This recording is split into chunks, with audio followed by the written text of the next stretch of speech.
Eh bien bonjour tout le monde, on se retrouve pour une toute nouvelle vidéo sur No Limits 2, on se retrouve après une semaine. Alors là vous connaissez cette map, mais il y a quelques petits trucs qui ont changé, je pense que vous devrez le voir. J'ai pris, alors la semaine dernière, si vous n'avez pas vu l'épisode précédent, je vous invite à aller le voir parce qu'en fait c'est un petit peu la suite de celui-ci. Donc franchement si vous l'avez pas vu, allez le voir, le lien s'affiche juste en haut à droite, hop, normalement dans le petit i. Et j'avais présenté donc en fin d'épisode une map, cette map qui était ma foi assez incomplète, mais en fait il existait une version 2 et cette version 2 je l'ai en face de moi, on va un petit peu la découvrir.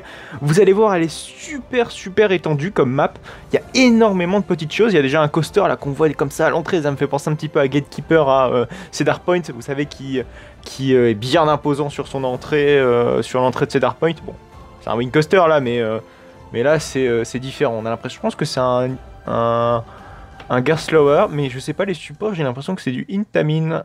Non, c'est bien du Gas Slower, c'est mes yeux qui commencent à me faire défaut, décidément. À la presse BC, vous savez. Pas du tout.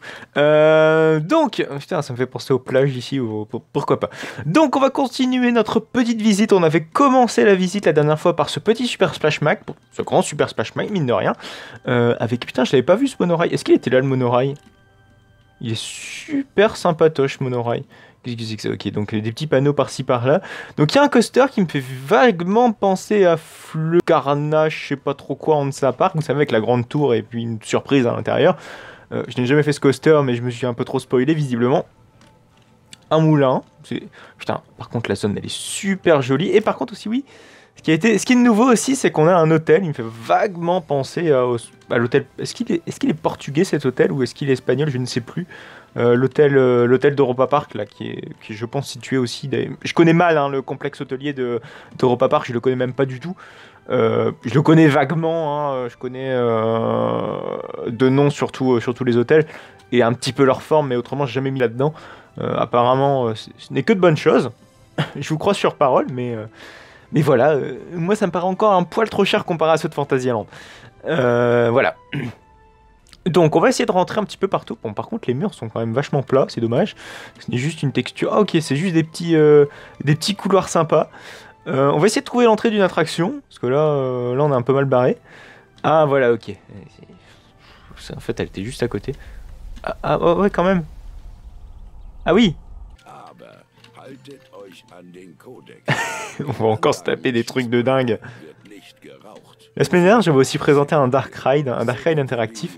Oh là là là là. Wouah, ma zette. Vous avez vu cet animatronics de pieuvre, de poulpe? Oh, c'est juste énorme.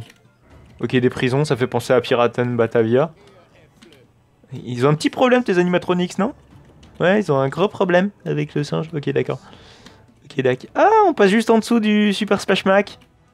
Je crois qu'il existait déjà, ce Dark Ride la dernière fois. Pourquoi pas, ça me fait penser... Ouais, c'est vraiment typique des animatronics d'Europa Park, c'est fou. What? Ce truc. Ok, une attaque. Oh, putain, c'est trop bien fait. Une attaque dans un bateau. Oh, c'est génial, ça. Ça me fait penser... Alors voilà, décidément, je pense que ça me fait penser... c'est peut-être la phrase de No Limits 2. Mais ça me fait penser au couloir de contrebande à Efteling. Mais je trouve que là, c'est carrément... c'est pas pareil, Là, le couloir de contrebande à Efteling dans The Brigade Orlander, on est plus dans l'esprit, vous savez, mystérieux. Là, c'est vraiment une attaque. C'est pas pareil. C'est pas pareil, mais je trouve que cet effet, il est tout aussi bien. Ok, la file d'attente. Ah bah d'accord, ok. La dernière fois, en fait, je pensais que c'était la file d'attente pour le Super Splash, mais en fait, pas du tout. C'est la file d'attente pour le Dark Ride. Mais elle est juste énorme, cette file d'attente. Enfin, je sais pas si c'est un Dark Ride, je suppose que c'est un Dark Ride. Ok, Jack Sparrow qui se tape une sieste. Je sais pas qui tais-toi, mais... Ok, ici, apparemment, c'est pour éteindre la musique. Oh, c'est juste fou, ce qu'il a fait. Ok, par contre, le parc bœuf, on va pas se le taper. Voilà, le parc à bœuf. Ah bah non! Ah bah non, c'est bien l'entrée du Super Splash. Et merde. Mais pourquoi avoir mis l'entrée là-bas? Ça n'a aucun sens, mettre l'entrée dans une grotte. Mais du coup, il y a quoi dans cette grotte? Qu'est-ce que c'est que ce truc? Mais pourquoi cette file d'attente aussi longue pour un Super Splash Mac? Excusez-moi, mais c'est un peu nul. Ok, il y a les backstage ici, pourquoi pas. Oh, excusez-moi, je casse un petit peu toute la map ici à regarder. Oh putain, c'est super sympa et tout avec les backstage. Putain, mais c'est génial. Oh. Donc, du coup, ici, c'était l'entrée du Super Splash Mac. Pourquoi pas? Mais du coup, pourquoi quelle était cette entrée là-bas? Expliquez-moi. Parce que regardez, ici, on n'a pas d'entrée. On n'a pas d'entrée non plus ici. Mais il me semble qu'il y avait un panneau ici. Putain, le monorail, il est fonctionnel. Oh, bon, du coup, apparemment, il n'y a pas d'attraction ici. Pourquoi pas? Écoutez, ma foi, on fait tous des erreurs. Ah, il y a même plusieurs monorails et tout sur le parcours. Super sympa. Bon, du coup, après ce petit fail, ma foi, assez magnifique, on va essayer de voir quelle autre attraction se cache dans cette petite map. On a déjà fait 5 minutes à rien faire. Non, on a quand même découvert de beaux petits environnements. Ah, ok, ça c'est un petit... je crois que c'est un...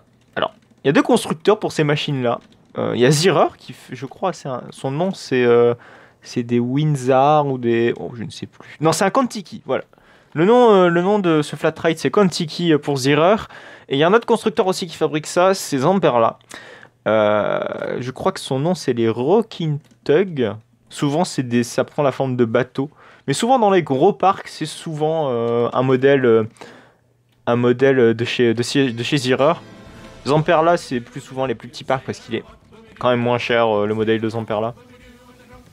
Après, honnêtement, vous dire la différence entre les deux modèles, c'est pas pour moi. J'en ai absolument aucune idée. Oh putain, il ferme même les harnais, enfin même le portillon et tout. Oh, c'est juste fou. Ce serait super bien qu'ils arrivent à mettre les visiteurs dans ce parc. Vous savez, qu'on puisse fermer les attractions et toutes ces conneries là. Alors visiblement, je crois qu'on peut dispatcher des trains. Je suis pas sûr. On essaiera tout à l'heure. Voilà, comme ça laisse du suspense. Oh, la nuit qui tombe. Magnifique. Donc il y a un petit pirate boat, visiblement. Ah non, ça s'appelle un Music Express, excusez-moi. Les Music Express en forme de petits bateaux, on en trouve partout, dans beaucoup de parcs maintenant. Je crois qu'il y en a un dans le quartier néerlandais à Europa Park. On en trouve aussi dans beaucoup de parcs régionaux. Hein. C'est monnaie courante maintenant. Enfin maintenant. Fut un temps, surtout maintenant, plus aucun parc n'achète ce genre de truc. Je sais même pas s'il y a encore des constructeurs qui fabriquent ce genre de truc. Bon, bref. Donc ici on a affaire à un petit Kiddy, Vekoma visiblement, on dirait que c'est un boomerang avec les trains personnalisés et tout, j'ai l'impression. Bon, on va aller le tester. Ça me fait penser aussi à Energilandia, un petit peu dans cet esprit un peu château médiéval. À la zone de Zadra, je fais que des suppositions. Hein. J'ai jamais mis les pieds excusez-moi, à Energilandia. Oui, hein, ça y est, je reprends les tournages le matin. Donc ma voile un petit peu pétée, puis ça déconne un petit peu quoi. Bref, où se trouve l'entrée de cette attraction? On va essayer de la trouver, hein, et essayer de faire ça film d'un 30. Qu'est-ce que c'est que ça? Ça c'est pour bouffer? D'accord, ok, ce truc-là ne sert strictement à rien. Il y a même une free fall au milieu de tout ça. Mais du coup, t'es où l'entrée de ce machin? On va essayer de la faire... Oh putain, en plus elle est magnifique. Donc du coup, visiblement ça a l'air de continuer par là. Ok, la file d'attente elle est ici. Le temps que je trouve, c'est absolument un enfer, il fallait que j'arrive jusqu'au bout. Ok, mon Mirail. Allons festoyer. Putain, c'est super joli avec la musique bien épique et tout. Bon, les parasols, c'est typique des films park buff américains. Ok, visiblement, il y a l'air d'avoir un petit pré-show, si je ne dis pas de conneries. C'est classieux. Par contre, pour un boomerang, pour un junior boomerang, je sais pas si c'est nécessaire d'avoir autant d'attente. Ok, oui, parce que vu qu'il y a un seul train, bon, du coup, on va se mettre au premier rang. Il me fait aussi penser à Rake un petit peu dans cet esprit très mystérieux. La gare de Rake est plutôt sombre. Quoique, ça dépend en fait. Côté file d'attente, la gare de Rake est très sombre, mais côté station, elle est plutôt bien éclairée. En tout cas en journée, hein, bon, parce qu'elle est éclairée par la lumière du jour. Mais surtout avec les effets lumineux que je trouve super sympa sur Rake. Ouais, un petit peu dans cet esprit-là. Par contre, j'aime beaucoup cette station, quoi. Elle est très épique avec ses grandes arches et tout. C'est super sympa. Mais de nuit, la station de Rake, elle rend super bien. Même toute la zone de Klukheim de nuit. Moi, quand vous allez au Wintertram à Phantasialand, bon, je vous conseille plus d'y aller au mois d'octobre, vous savez, et puis de faire un ERT sur Taron le soir, parce que au mois d'octobre, la spécificité, c'est que vous avez le parc en ERT quand vous réservez une chambre d'hôtel. Vous avez le parc en ERT, mais de nuit. Et de nuit, c'est clairement autre chose. Mais en Wintertraum, c'est quand même bien. Mais bon, évidemment, vous n'avez pas la zone à vous, quoi. C'est ça qui je vous dire. Et puis, il faut aussi plus froid aussi, Wintertraum, accessoirement. Bon, ça n'a pas l'air d'être des trains Vekoma, ça m'a l'air d'être... Bon, déjà des trains personnalisés, c'est déjà ça. C'est pas du tout des trains Vekoma, parce que les trains Vekoma s'articulent sur 2 places à chaque fois. C'est-à-dire c'est des petits wagonnets de 2 places. Là on est dans des wagonnets de 4 places, j'ai l'impression.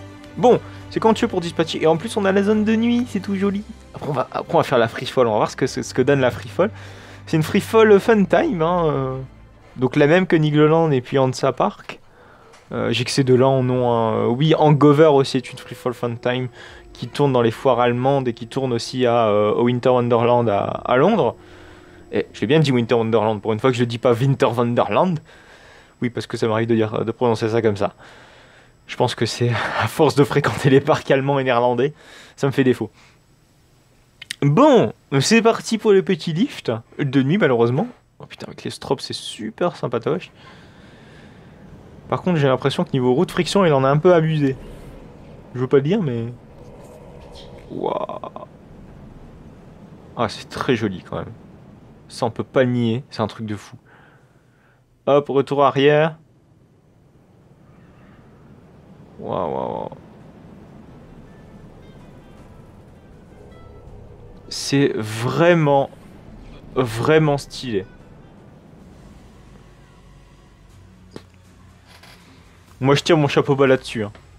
Enfin là-dessous plutôt. Waouh, avec les effets lumineux et tout. Vraiment ça c'est super sympa ça, les effets lumineux. C'est rare qu'on en voit d'ailleurs sur No Limits. Les effets lumineux quand le train arrive en station et tout ce bordel, c'est... C'est magnifique. Franchement. Bon, ensuite on a autre chose. On va peut-être aller voir la petite tour de chute. Oh putain. En plus elle vient d'arriver cette free fall, donc on va la faire. On va peut-être essayer de se la choper. Peut-être essayer de faire la file d'attente quand même. Mais je sais pas où se trouve cette file d'attente, donc on va essayer de... Putain mais c'est quoi ce... Ah d'accord, ok, en fait elle était juste... Oh putain, avec les sièges test. Mais c'est fou. Bon, c'est pas compliqué, hein. Je suppose que quand il a modélisé la free fall, je suppose que isoler un siège, c'était pas compliqué. Oh, je suppose qu'on peut l'opérer cette attraction. Mais c'est juste fou. Mais c'est juste fou. Bon, du coup, j'ai envie de dire, on est tous au premier rang. Bon, et après on va essayer de voir, voilà, le coaster là, un petit peu Flurge der Karana. Ouais, je crois que c'est ça, non j'arrive jamais à retrouver son nom. Son nom, il est tellement imprononçable et tellement long comme... Je vais pas faire de comparaison parce que ce sera absolument incongru de ma part. Excusez-moi. On va aller voir sur RCDB, ce sera beaucoup plus simple. Alors, Hansa Park. Moi, je crois que ça, il a vraiment fait un mélange entre Hansa Park et Europa Park. Voilà, Europa Park. Voilà, comme ça je l'ai bien dit. C'est Fluch van Norvogenrod. Non, c'est pas ça. Ah non, ça c'est le... Il y a tellement de coasters, il y a tellement de coasters Gerstlauer, Hansa Park. Non, c'est pas du tout ça. Veuillez m'excuser, c'est Svurderkarnan. Ouais, c'est Svurderkarnan. Je dois sans doute très mal le dire. Ah oui, c'est pas pareil, parce que celui-ci c'est un Infinity, donc Flugderkarnan. Ok, j'ai l'impression qu'on fait deux chutes, visiblement. Putain, il y a un feu d'artifice. Ah ouais. Putain, ça rigole pas. Donc j'ai l'impression qu'il y a... Flugderkarnan à... donc c'est un Infinity, qui est merde, d'être vachement long. Et l'autre coaster, c'est un... attention, roulement de tambour. C'est un... donc Vlutch von... je sais pas trop quoi. C'est un Neurofighter, donc... Rien à voir. Bon, c'est quand tu veux pour dropper. Mais je parie que ça va dropper... Comment ça se fait qu'ici que ce beat? C'est moi ou il a fermé le parc? Ah oui, d'accord, ok. Le parc se ferme en fait. Ok. Ah merde, donc en fait dès qu'il y a le feu d'artifice, hop, on ferme le parc. Bah pourquoi pas, écoutez, bon, du coup je vais me mettre en accéléré. On va se retrouver lorsque le parc sera réouvert. Oh, c'est fou quand même. Il a même pensé jusqu'à ce que le parc ferme. Ça par contre c'est quand même dingue. Donc toutes les attractions, vous voyez, sont mises en stand-by.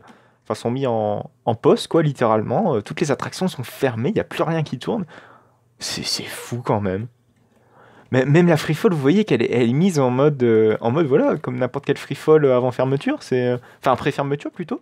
Bon, du coup, il est un petit peu tôt, hein, j'ai repris un petit peu tôt parce que je me suis dit, tiens, faire des commentaires sur ça, c'est comme ça pas. Ah, visiblement, je crois que là maintenant, on se fait des petits tests, à moins que le parc ouvre à 9h. Oui, c'est possible que le parc ouvre à 9h, souvent les parcs allemands ouvrent à 9h. Ouais, donc non, je crois qu'elle est juste en test.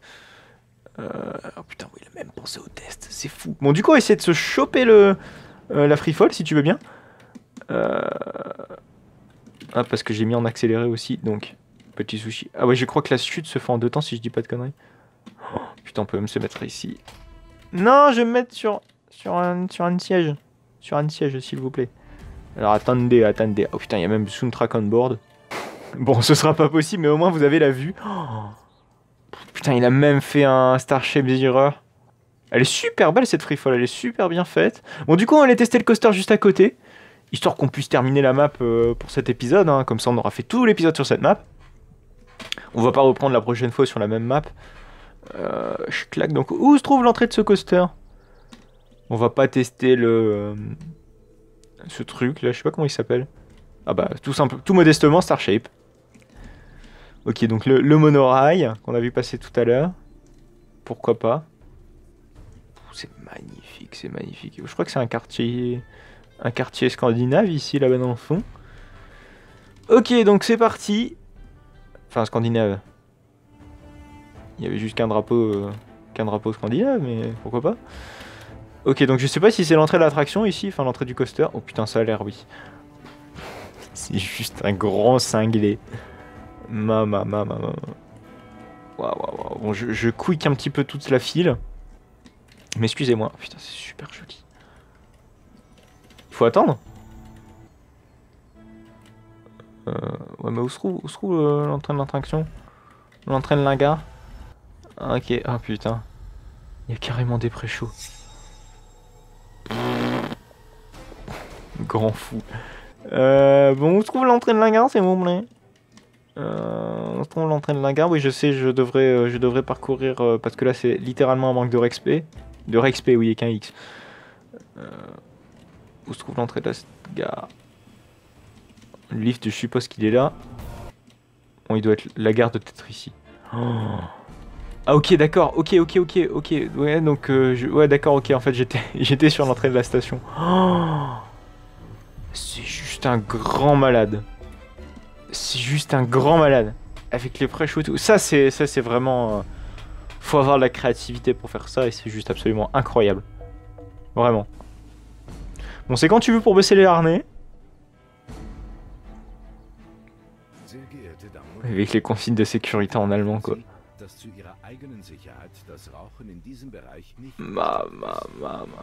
Mesdames et messieurs, veuillez noter que pour votre propre sécurité, il n'est pas permis de fumer dans... Oui, bon, je pense qu'on s'en doute un petit peu, surtout en station. Mais bon, il y a toujours des gugus qui le font, mais direz-vous. Par contre, le dispatch est vachement long. On se croirait... On se croirait rapport avant tour. Oh putain. Cette mise en scène. Mais c'est juste fou. Bon, je regrette de ne pas avoir fait la file d'attente, pas pouvoir trouver rapidement l'entrée pour pouvoir la faire entièrement, cette file d'attente. Parce que je suppose qu'il aurait dû avoir une histoire, quoi. Bon, je suppose qu'ici, un Northline Roll, je sais pas trop. On a du mal à distinguer, hein, vu que c'est un peu dans le noir. Oh, avec le lift. Ça, par contre, la mise en scène avec l'éclairage. C'est tellement un boulot de fou. Waouh. Oui, bon, je pense que c'est clairement inspiré de celui d'Ansa Park. De toute façon, c'est un Infinity. Hein. Est-ce qu'on va avoir une petite free fall en arrière? Ouais, oui, on va l'avoir cette free fall en arrière. Attention, c'est juste fou. Techniquement, c'est juste fou. Je serais curieux de savoir comment ça fonctionne cette merde. Et en plus, c'est une sacrée chute. Hein.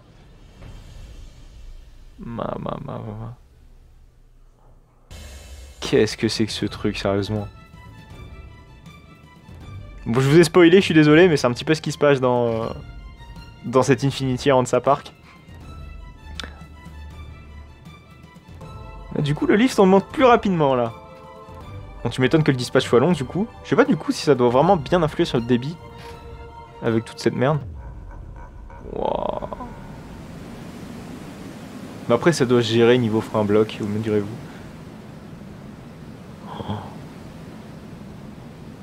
Waouh. Puis même cette intégration avec l'entrée, c'est le premier truc qu'on voit. C'est moi, je sais pas ce qu'il y avait. Qu'est-ce qu'il y a sur le rail là? On dirait une ligne, une Northline, mais c'est pas une Northline vu que c'est carrément sur le rail, c'est bizarre. Qu'est-ce que c'est que ce truc? Vous savez la ligne jaune là qu'on voit Bon, allez savoir. Oh, avec les airtime et tout. Oh mon dieu, ça va être des éjecteurs là. Bon, du coup, est-ce qu'on va avoir un petit tout trop? C'est juste fou. Oh, le boulot que c'est. Ah, il y a un train qui s'est engagé visiblement dans le lift. Ah non, c'est une salle de débarquement. Waouh. Bon, du coup, ouais. Du coup, je suis pas au bon endroit. Ah, c'est fou. Ça, c'est les casiers, ça. Oh, mais du coup, les casiers, attendez. Mon dieu. Ok, en fait, c'est par pré-chaud. Ah, d'accord, c'est là où est-ce que je me suis arrêté. Oh. Ok, donc ouais, c'est vraiment par pré-chaud avec les casiers et tout. Oh putain, c'est bien fait. Qu'est-ce que c'est bien fait. Ça, c'est ce qu'il aurait dû avoir, je trouve, dans Baron. C'est un petit... Je pense que les concepteurs de... Enfin, chez Efteling, ils ont peut-être pas pensé à ça. C'est justement... Ils auraient dû, je pense, faire un truc avec les casiers à mettre les sacs dans les casiers comme ça, en mode pré-chaud. Et puis pouvoir les retrouver après ailleurs. Ça, c'est un truc, je trouve, qui manque à Baron. Autrement, Baron est très bien pensé, notamment au niveau de son dispatch, pour pouvoir dispatcher les gens. Et ça, je pense que ça aurait été la petite cerise sur le gâteau, c'est d'avoir aussi pensé à ça, à mise en sac, au sac. Parce que ça a posé d'ailleurs énormément de soucis à l'ouverture de Baron, hein, cette histoire de sac, parce que ça ralentissait le débit, il y a les gens qui devaient traverser la station pour pouvoir mettre leur sac. Mais après, ils ont trouvé une solution. Mais c'était une solution qui n'était pas prévue à la base, c'est-à-dire de mettre des casiers avant le pré-chaud.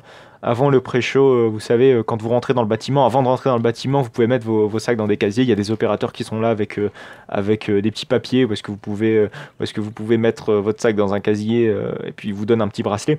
Ça, avant, ça n'existait pas. L'ouverture de Baron, ça n'existait pas. Avant, il y avait uniquement dans la station.